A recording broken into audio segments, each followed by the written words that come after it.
Oke semuanya, selamat datang di interview atau wawancara pada sore ini ya, sama-sama jam sore. Ya. Sore ini Hmm. di sini ada gue Satis. Jadi gue di sini adalah salah satu mahasiswa Presiden University. Jadi ada tugas akhir dari dosen yang bernama Mistisi. Dan di sini gue juga kedatangan tamu seorang YouTuber yang terkenal di daerah Bekasi. Mungkin bisa perkenalkan Anda. Ya, sebenarnya saya dibilang terkenal nggak juga sih, tapi dikenal aja, nggak sampai terkenal. Nama gue Daniel Hermawan, gue itu umur berapa ya? Umur 25, dan sekarang ini fokusnya itu bekerja sih. Nah, kalau YouTube itu sebenarnya kayak sampingan banget dari dulu, tapi ya bersyukurnya bisa berkembang sih, gitu. Jadi sekarang orang-orang juga pada bilangnya YouTuber katanya gitu. Kayak gitu sih. Sebelumnya kan ini agak menarik nih. Kan lu bilang tadi ada soal pembahasan motor segala macam. Apakah itu hobi lu sejak kecil atau mungkin gimana? Jadi dibilang dari kecil nggak sih, dulu kecil terus hobinya mobil, terus akhirnya sejak SMP itu kayak pengen punya motor aja gitu, pengen punya motor Suzuki Satria.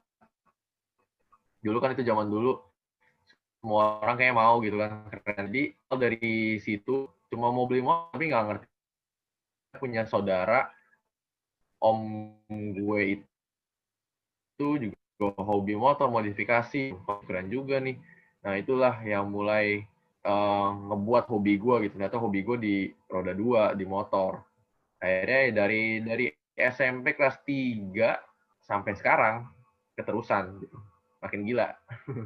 Mungkin ini ya, memperdalami.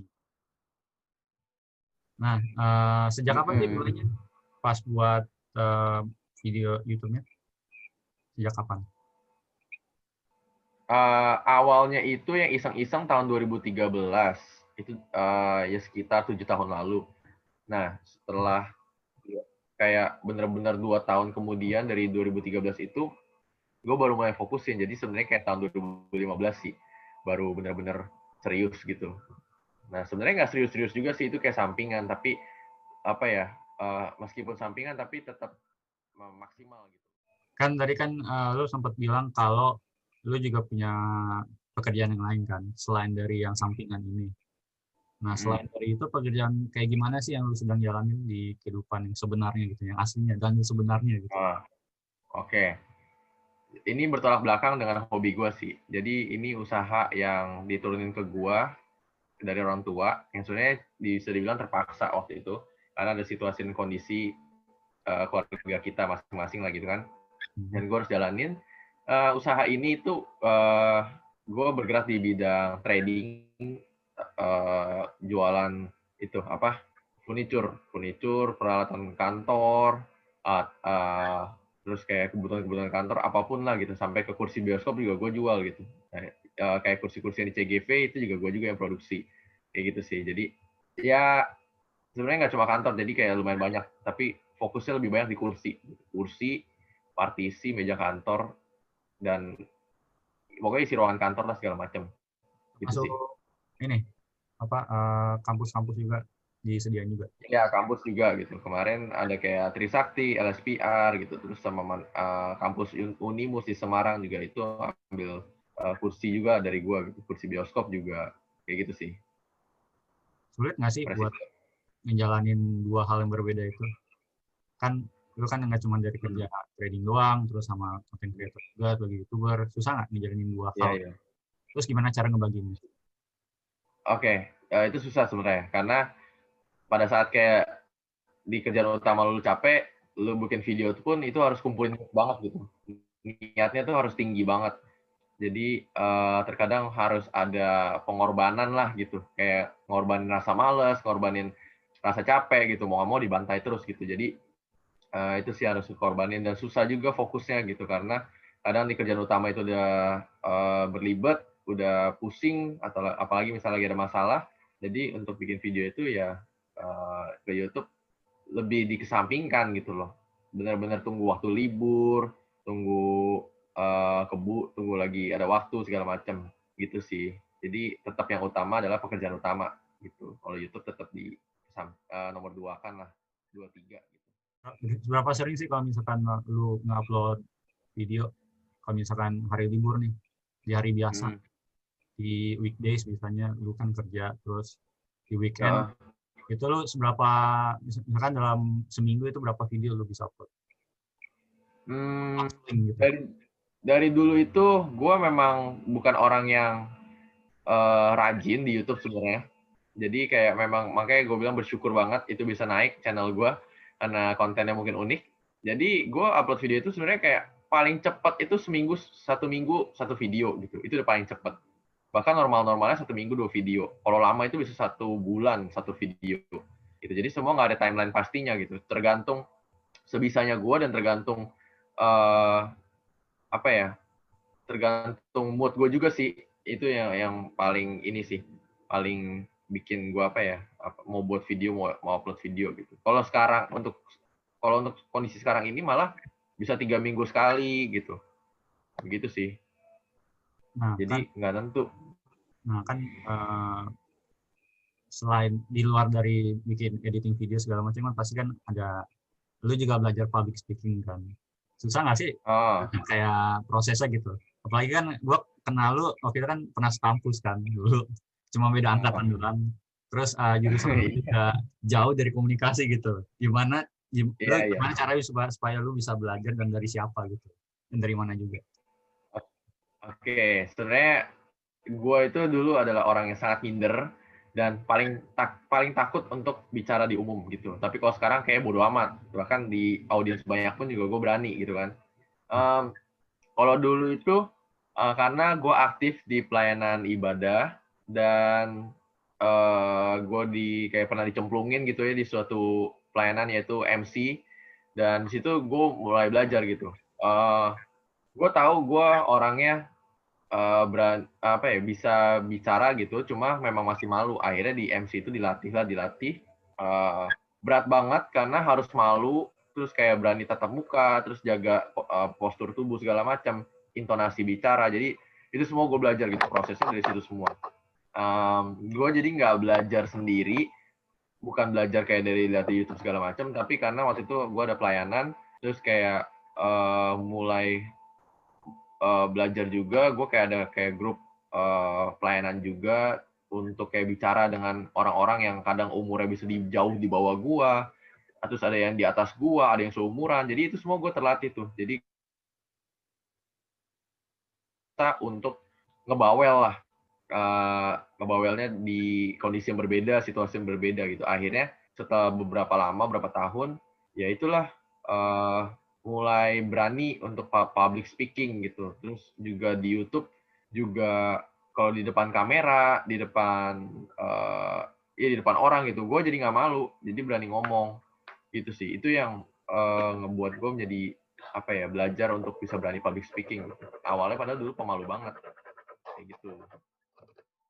Kita masuk ke penghujung wawancara, ada 2 pertanyaan lagi. Yang pertama itu hal apa aja sih yang beda setelah lu udah mulai berani berkecimpung di dunia YouTube, kayak buat video terus segala macam kan pasti banyak yang komen tuh. Terus kalau misalkan lu keluar disapa sama orang, apa sih yang beda gitu sebelumnya, dari kehidupan lu yang sebelumnya yang dulunya minder, terus sekarang kayak udah bisa dibilang kenal gitu sama orang lain? Iya, oke. Yang beda pasti sama yang kayak tadi lu bilang sih, Tis. Kayak orang notice gue gitu di jalan, orang tahu gue. Meskipun ya nggak banyak orang, kayak cuma beberapa doang gitu. Tapi ya udah kenal. Terus kayak di sosial media kayak banyak yang apa ya, bisa ya komen gitu, kasih feedback segala macam. Kita ngepost apa, dia bisa bales gitu loh. Kita story apa gitu, dia juga bisa bawel. Orang-orang tuh bisa bawel gitu. Padahal gue juga nggak mencari feedback mereka gitu, tapi otomatis gitu. Kayak yang berbeda adalah gimana ya? Ada aja komentar dari orang lain gitu. Apapun itu, ada bisa positif, bisa negatif. Ada juga bisa masukan bagus buat kita juga yang kadang kita nggak sadar gitu. Jadi gue merasa terbantu sih kalau dengan adanya orang-orang yang kenal gue gitu. Jadi bisa apa ya, kurang lebih bisa mempermudah sesuatu juga gitu loh dalam gue mencari informasi. Terus juga terkadang bisa jadi apa ya, lebih dipandang sama orang juga sih, lebih dianggap gitu kayak, oh ini padahal kayak gue itu istilahnya motornya kastanya jauh di bawah gitu, tapi bisa main dengan orang yang motornya kastanya mewah banget. Jadi, oh ini Daniel Hermawan nih, oh dia YouTuber, oke lah udah simpan apa, cobain review motor gue gitu loh. Terus malah orang-orang tuh banyak yang kepengen motornya di review sama gue gitu. Jadi apa ya, kayak orang banyak yang mau untuk gua review lah motor gitu loh. Kayak gitu sih pokoknya beda banget deh, kayak orang tuh jadi kenal aja. Terus jadi banyak channel dan juga punya apa ya, punya teman lebih banyak gitu sih. Relasi juga makin nambah ya setelah ini. Iya, relasi itu penting sih. Makanya itu yang gue pengen juga. Nah, yang terakhir ada pesan moral nggak nih buat yang lain mungkin yang sedang memulai atau mungkin yang lagi mulai YouTube. buat YouTube channel atau mungkin pesan moral yang lain mungkin yang ingin lu sampaikan ke audiens? Oh, oke. Pesan moral ini sih eh, dari apa yang gue hidupin aja sih di dalam hidup gue. Pertama, jangan kayak gila respect, gila hormat gitu pada saat bikin YouTube gitu. Jangan kayak kepengen buru-buru bisa naik. Karena YouTube itu susah banget, gila. Gue tuh, sorry tadi saya ngomong gila. Jadi Oh, YouTube itu 1.000 subscriber pertama itu susah banget, setengah mati pokoknya. Itu berdarah-darah banget. Dan jangan pengen cepat sukses. Kalau misal kalian bisa viral, ya itu bagus gitu. Tapi jangan viral yang bodoh-bodoh juga ya. Terus kalau misalnya mau buat, yang pasti selalu orang-orang juga pasti akan bilang cari keunikan apa gitu loh. Kalau gue, orang-orang udah kenal gue Satria Fu pokoknya. Satria, motor Satria tuh kayak satu Indonesia tuh kayak taunya gue gitu. Padahal tujuan awal gue nggak pernah kepingin seperti itu. Tapi karena gue melakukannya dengan apa ya, gue nggak mementingkan apa kata orang, dan gue juga kayak ngelakuinnya ya udah lakuin segenap hati aja gitu, tanpa mikirin mau terkenal segala macam. Ya otomatis itu nanti bakal kalian dapet gitu loh. Yang penting tekun sih, tekun. Terus juga jangan apa ya, ya bijak lah dalam dalam bikin video gitu pokoknya. Terus buat kalian juga yang lagi belajar public speaking, ya memang kadang ada yang malu, masih ada yang takut segala macam. Intinya harus mencoba sih. Praktek paling gampangnya adalah di depan kampus kalian gitu. Nanti sih kalau misalnya udah kalian berani ngomong, apa ya namanya ya, misalnya disuruh presentasi, ya presentasi aja gitu. Berani apa, hafalin apa yang kalian udah pelajarin, udah ngomong-ngomong aja, pede dulu aja gitu. Nanti kalau salah bisa diperbaiki. Yang penting harus berani berani ngebawel dulu dah. Ntar lama-lama kebiasaan gitu.